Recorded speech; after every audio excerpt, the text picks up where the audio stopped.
c'est Sandrine et bienvenue sur ma chaîne indépendante au féminin. Alors, sur cette chaîne, je vous propose de lancer votre business comme prestataire de ménage pour les Airbnb, logements en courte durée. Donc, vos clients seront principalement les propriétaires qui font du Airbnb et les sociétés de conciergerie. Voilà, s'il vous plaît, si vous pouvez m'encourager en mettant des pouces bleus, ça serait très gentil, ça me motivera pour faire d'autres vidéos qui sont intéressantes. Et surtout, si vous avez aussi des questions, n'hésitez pas à m'envoyer vos questions et j'essaierai d'y répondre le plus rapidement possible. Voilà, ceci étant dit, passons au sujet.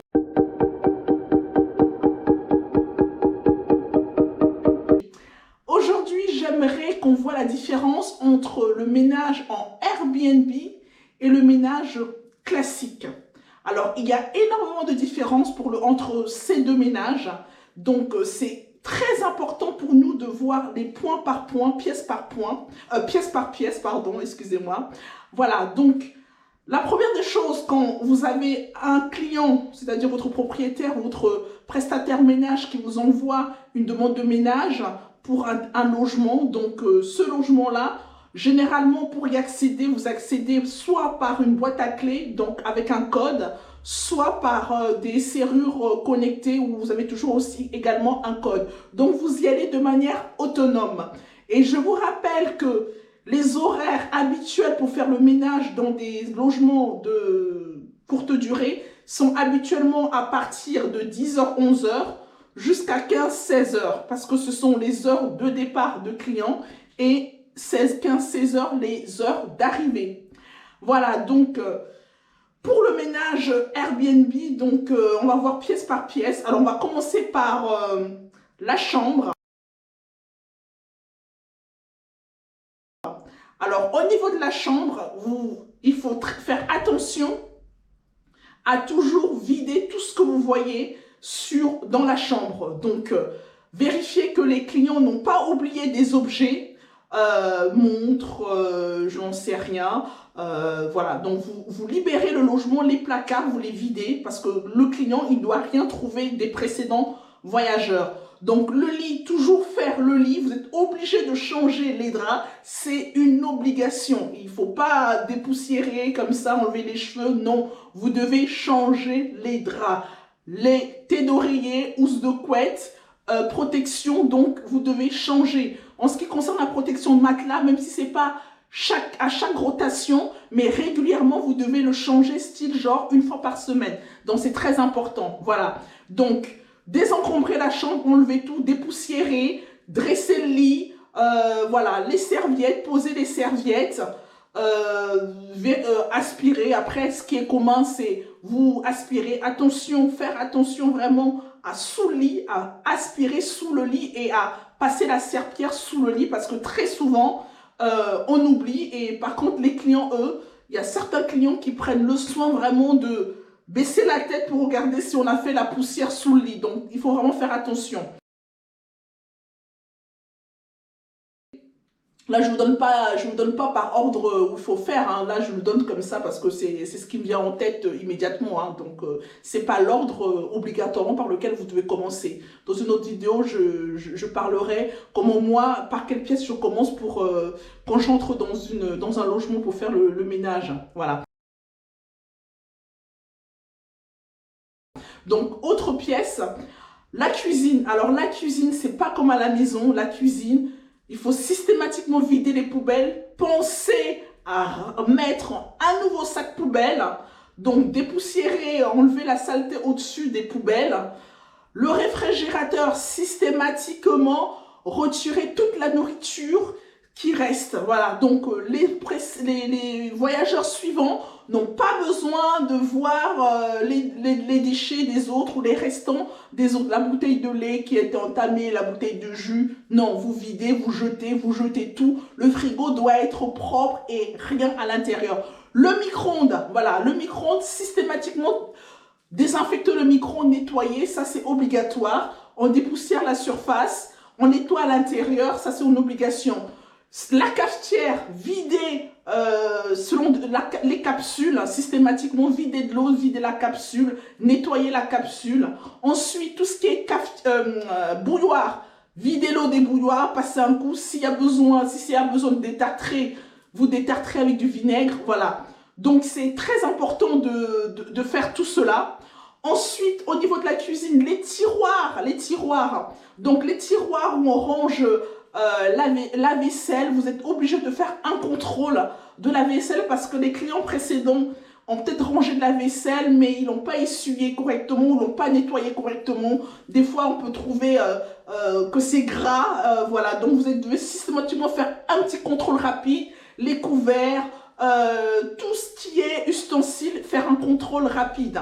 Les tiroirs, ouvrir les tiroirs, voir s'il n'y a pas des miettes de pain, des miettes, des saletés, donc passer un coup, nettoyer. Donc ça, c'est systématique. Il faut toujours le faire, au moins vérifier. Parce que selon le voyageur, il y a certains voyageurs qui sont plus propres que d'autres. Chez d'autres, vous n'aurez pas besoin, mais là, mais il faut systématiquement jeter un coup d'œil et vérifier. Ensuite, donc tout ce qui est le four, vous devez systématiquement passer un coup, nettoyer le four pour qu'il soit présentable.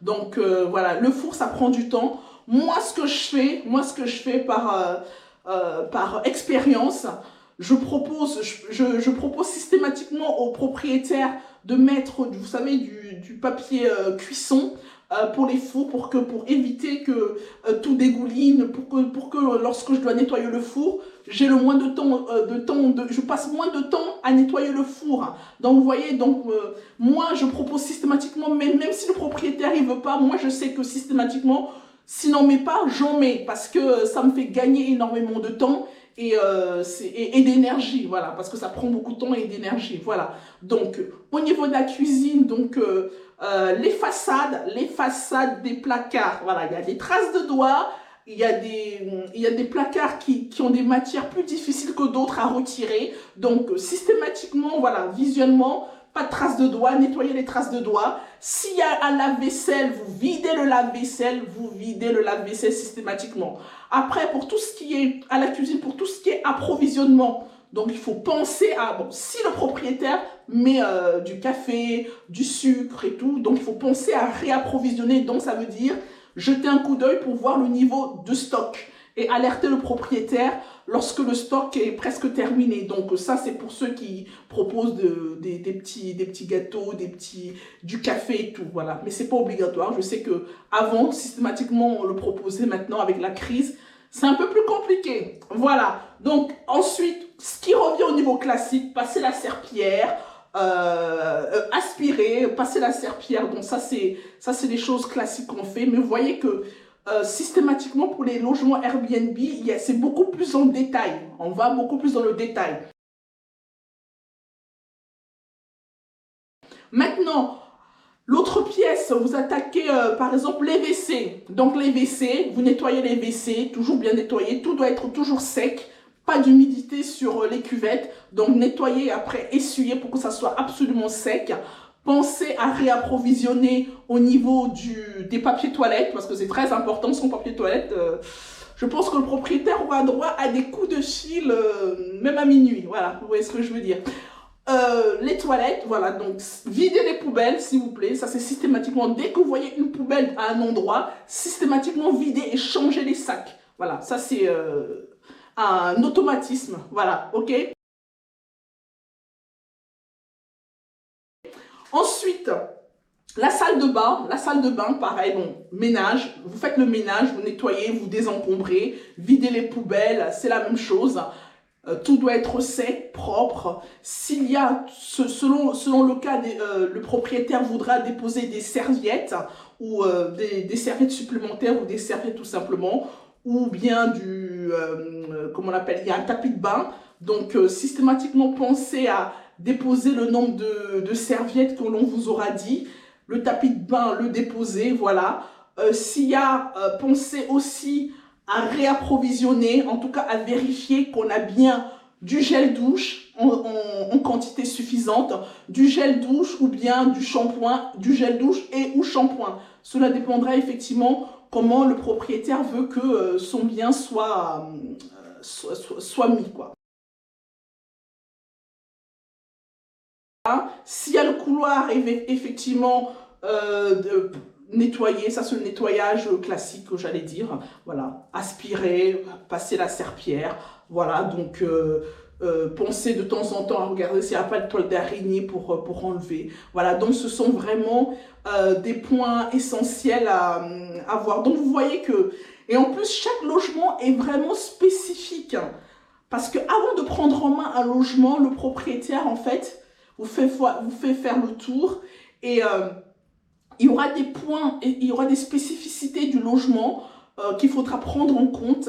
Donc, c'est pour ça que moi, j'ai toujours, quand je commence un logement, je fais une fiche avec les points spécifiques ou des particularités par rapport au logement. Donc, c'est très important d'en faire les fiches parce que sinon, comme on a plusieurs logements, on peut oublier. Et cette fiche-là, en fait, moi, je le garde toujours dans le logement de manière à ce que je l'ai toujours sous la main. Donc, je le garde, en fait, je le garde au niveau de mes produits, nettoyants. Donc, j'ai ma fiche que j'ai mis sous pochette plastique pour éviter les éclaboussures. Et donc, je fais toujours, avant de commencer, un petit check-up visuel de savoir les points par rapport au logement, ce que je dois penser, le nombre de choses, les points que le propriétaire m'avait dit de faire attention. Donc ça, cette fiche-là, je laisse systématiquement dans le logement. Voilà. Donc, et puis, si vous avez donc des collègues avec qui vous travaillez, donc vous comprenez qu'il faut faire des fiches de manière à ce que vous puissiez être remplaçable si vous ne pouvez pas faire ce logement-là. Le fait d'avoir fait des fiches permet à une personne de votre entourage ou à un collègue de pouvoir intervenir et ce, de manière professionnelle. Voilà, donc le ménage Airbnb est différent du ménage que vous faites chez vous. Des points très spécifiques à faire, à voir. Donc ça, c'est ce que je viens de vous en parler en quelques minutes. Mais si vous avez des questions, si vous avez envie de commencer cette activité-là, je suis disponible. Envoyez-moi un email. Vous avez mon contact en dessous de cette vidéo. Donc n'hésitez pas. Et je vous dis à très bientôt pour une nouvelle vidéo. Merci, ciao.